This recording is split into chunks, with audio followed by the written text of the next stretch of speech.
Hi friends चलतु आज आम काटिबा गोटे सिंपल ब्लाउज। तो से मुझे ये गोटे 80 सेंटीमीटर कपड़ा आउ मु प्रथम या मापी देछि जोटा कि तर फास्ट चेस्ट मापटा थिला 9.5 नहीं मु ताको ब्लाउज जो कपड़ा उपरे ठीक से जिते मापी सारा पर कपड़ाटा को हाथ में प्रेस कर दूसरी कहीं मापटा एपट सेपट न हम। तापर मुझे नहीं मोर लंबा थिला 13 तो मु नहीं 14 आ 15 बैक साइडटा नहीं मु 14 आउ मोर जो फ्रंट अच्छी सेटारे नहीं 15। तो मोर दुई पट जाकर माप सरी जाइए। तापर मुझे खांदटा को काटिबी। तो खांदर माप होची मु रखी खांदटा 5.5 रखी। एबे आमे नेबा काख गलेटा को भी मो एपटे नहीं 5। तापर काख गलेटा मो पाखरे स्केलटा थिला तो मु नहीं जदि आपण मन पाखरे स्केल नाही तारे आपण हाथ रे ही राउंड कर देबे।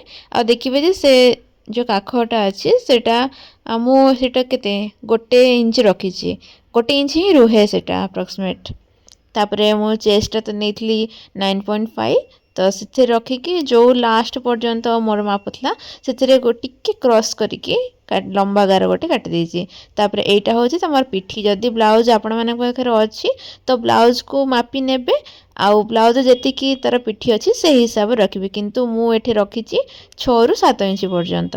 तापर एठी ब्लाउजटा मु काटी दउछि। एटा होछि बैक साइडटा माने पिठी साइडटा मोर बैकटा हो गला। तो मैं फ्रंटटा काटी तो सेम साइज रे पूछे आप देखी पारे एपटे 1 इंच मोर एक्सट्रा अच्छी कहीं नहीं पर कहबी। तापर जो माप थिला आमे से हिसाब रे दाग देकी ताको काटिदेबा कहीं एमती कले ना आ कपड़ा खसबार चांस नथिबो आ आराम रे काटी दे पारबे।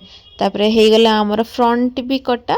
तो फ्रंट रे किछि जिंस बाकी अछि तो आप आगो को देखौछि। तो एबे मु से खांदाटा को भी अलगा कर दूछि आउ बैक आमर साइड रखि देउछि। तापर फ्रंटटा को आथरे काटिबा। तो एबे चलंतु फ्रंट काटिबा।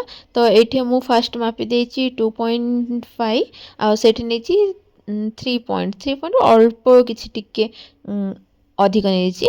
तापर याकू ए जो क्रॉस पॉइंटटा होची आपण माने हाथ रे भी नहीं पारबे ना। जति आपण माने पाखरे जो गोटे स्केल थाउची काटे पई सेटा मो पाखरे नाही वर्तमान सेते मु अबे हाथ रे काटी दोची। टिके टिके स्लाइडली ऊपर को रहबो कहीं कहले जेतबेले हम जो डाटटा दबा से डाट पई एटा टिके ऊपर को रहबा दरकार। तो एठे मु काटिकी याकू अलगा कर दोची। एबे आमे चलंतु डाट दबा सेथिरे। तो मु सिंपल ब्लाउज सिलौची तो सेथिरे एते किछि डाट नै किंतु 3टा डाट रहिबो।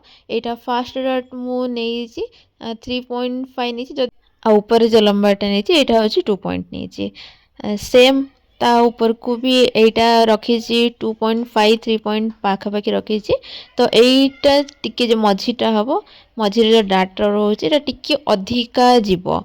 आ एपट होची साइड डाट एटा जो काख साइड आसे याको नॉर्मल आपण माने एमती काटी पारंती। तापरे सेम आरपट भी आपण डाट देकी सेम एमती काटी परिबे मु जेमती देखौची एबे।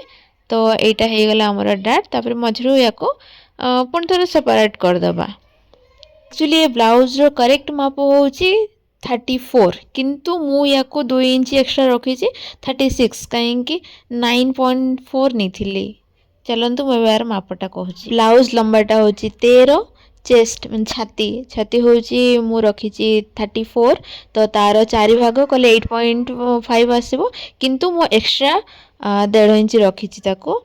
आउ तापरे हाथटा रखिची 6 माने 5.5 थिला किंतु कपड़ाटा थिला तो 6 रखी देइची काटाकुटी कला बेलको से ठीक ठाक पळे आसीबो। तो हाथटा को भी बहुत सिंपल आपण माननकु जति कि लंबा दरकार आपण सही हिसाब रे लंबाटा को नेबे।